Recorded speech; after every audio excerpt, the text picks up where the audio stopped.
मेरे मोहतरम ऑर्गेनाइजर साहब यानी रफ़ाकत भाई और इस शम्मे महफिल में जान डालने वाली रशीदा बाजी और हमारे सीनियर हेडमास्टर साहब शकील अहमद साहब और जितने भी आए हुए यहाँ पे खुसूसी मेहमान लोग हैं उस सब का मैं तहे दिल से शुक्रिया अदा करता हूँ। और इसके साथ मैं ये कह रहा हूँ कि ये लम्हा फ़िक्र है, एक खुशी का भी आलम है और गम का भी आलम है। खुशी का आलम ये है कि हमने अपने फ़राइज़ मनसबी से दोष अच्छी तरह से कर लिया, और हम लोगों के लिए गम का लम्हा ये है कि एक अच्छी शिक्षिका हम लोगों के बीच से जा रही हैं। अब शायद ही मुलाकात हो, पहले बार बार मुलाकात हुआ करती थी। तो कहते हैं कि तबस्सुम लब पे लेकिन दिल में एक एहसान होता है, जुदा ऐसे शिक्षक को करना कहीं आसान होता है। इसके बाद मैं ये कहना चाहूँगा कि रशीदा बाजी से मुझे मिलने का बहुत कम मौका मिला है, लेकिन दूसरी जगहों से इनकी प्रशंसा, इनकी तारीफ़ें सुनने को बहुत मौका मिला है।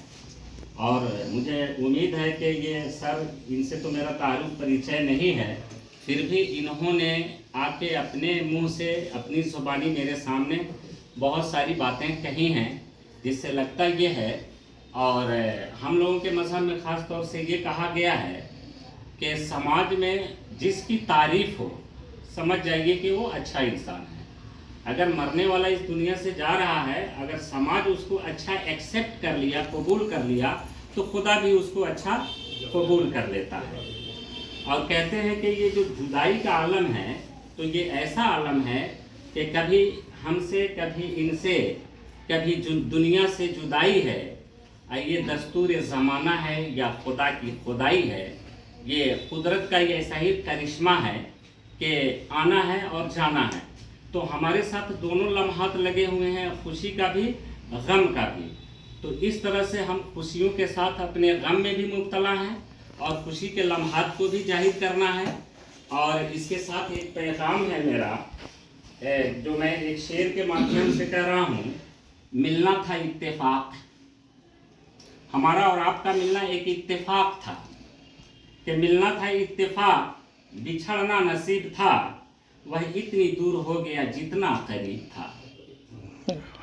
नेक्स्ट के हुआ है तुझसे बिछड़ने के बाद ये मालूम कि तू नहीं था, तेरे साथ एक ज़माना था। कि तू नहीं था, तेरे साथ एक ज़माना था। और है कि अब के बिछड़ेंगे तो शायद कभी ख्वाबों में मिलें, अब के बिछड़ेंगे तो शायद कभी ख्वाबों में मिलें, जिस तरह सूखे हुए फूल किताबों में मिलें। अब के नहीं लौट के आने वाला, घर खुला छोड़ के जाने वाला। मतलब ये है कि उस शख्स की उम्मीद की जा सकती है जो दरवाज़ा बंद करके जाता है कि वो वापस आएगा, लेकिन उसके बारे में क्या उम्मीद की जाए जो घर खुला छोड़ के चला जाए। जो घर खुला छोड़ के जाए उसके आने की कोई उम्मीद बाकी नहीं रहती है।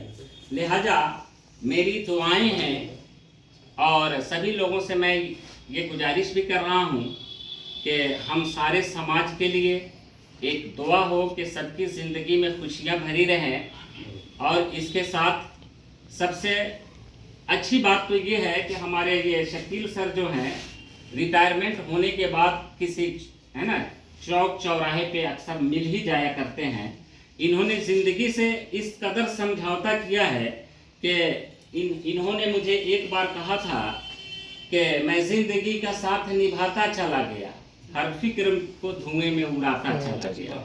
ये कोटेशन इनका मुझे याद है, इस स्कूल में इन्होंने मुझसे कहा था, तो मैं आज कोट कर रहा हूँ इस चीज़ को। और ये भी बताने की मैं कोशिश कर रहा हूँ कि ये लम्हाते फ़िक्र भी है कि इंसान अपने आप को एहसास करे कि कभी कहते हैं कि बच्चा जब पैदा होता है इस दुनिया में, तो हर बच्चा जो इस दुनिया में अगर बोलना चाहता है, अच्छा कुछ करना चाहता है, तो पैदा होने के वक्त शर्त है उसका रोना। अगर बच्चा पैदाइश के वक्त ना रोए तो वो गूंगा बागड़ बहरा कुछ भी हो जाएगा या ये दुनिया से जल्द ही वो रहलत कर जाएगा। तो किसी ने लिखा था कि ऐ के घर भर की खुशी लाया है तू, ऐ के अपने साथ घर भर की खुशी लाया है तू, किस वतन की याद में रोता हुआ आया है तू। यानी इंसान जहाँ आता है वो ये कचरा भरी दुनिया होती है, बहुत अच्छी जगहों से वो आता है और फिर इस दुनिया की गंदगी को देखकर वो रोता है, लेकिन इस दुनिया में वो इस कदर कुछ दिनों के बाद मुनहमिक हो जाता है कि ये दुनिया प्यारी लगने लगती है और अपनी आखिरत को वो फिर भूल जाता है और फिर वो जाने के वक्त फिर रोता है। जब उसको एहसास होता है कि मैं कौन हूँ, कहाँ आया और फिर मुझे कहाँ जाना है, तो दो लम्हों पे इंसान रोता है, एक पैदा होने के और एक मरने के वक्त।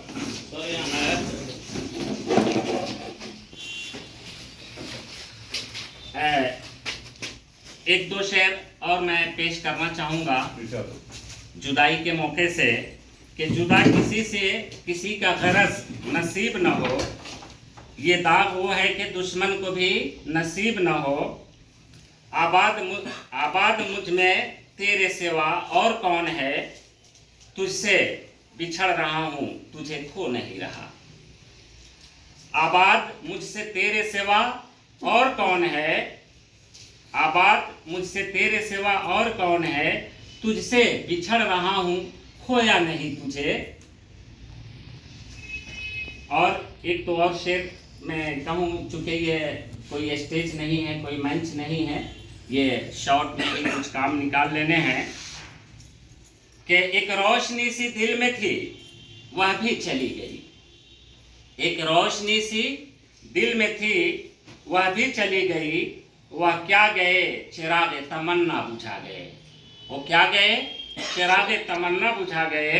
हालात ने किसी से जुदा कर दिया मुझे, अब जिंदगी से जिंदगी महरूम हो गई। हालात ने किसी से जुदा कर दिया मुझे, अब जिंदगी से जिंदगी महरूम हो गई।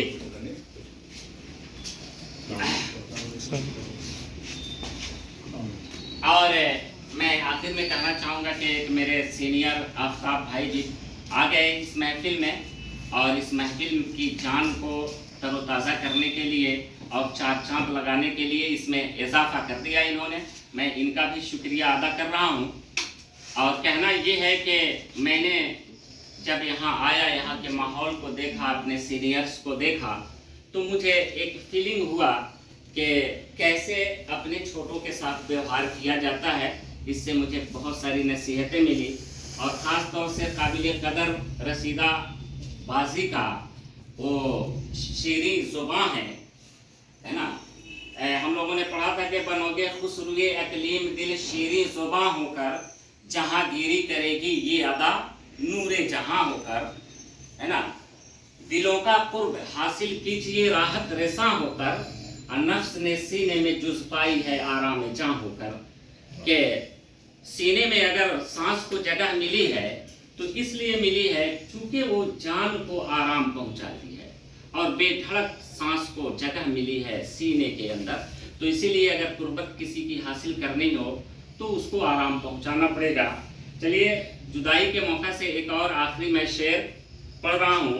गम दे गया निशात शनासाई ले गया, वह अपने साथ अपनी मसीहाई ले गया। मसीहा कहते हैं कि ऐसा शख्स जो मुर्दों को जिंदा कर दे, रोते को हंसा दे, बीमारों को ठीक कर दे, गंजों को अच्छा कर दे, उसको मसीहा कहते हैं। कि गम दे गया निशात शनासाई ले गया, वह अपने साथ अपनी मसीहाई ले गया। और इन्हीं चंद बातों के साथ मैं अपनी गुफ्तगू पे रोक लगाता हूँ और आप लोगों का पुनः इस्तकबाल करता हूँ। और इसके बाद और लोगों को मौका है दिया जा रहा है, जो लोग भी इस मौके से कुछ अगर बोलना चाहते हैं तो उनका स्वागत है, इस्तकबाल है, दिली इस्तकबाल है।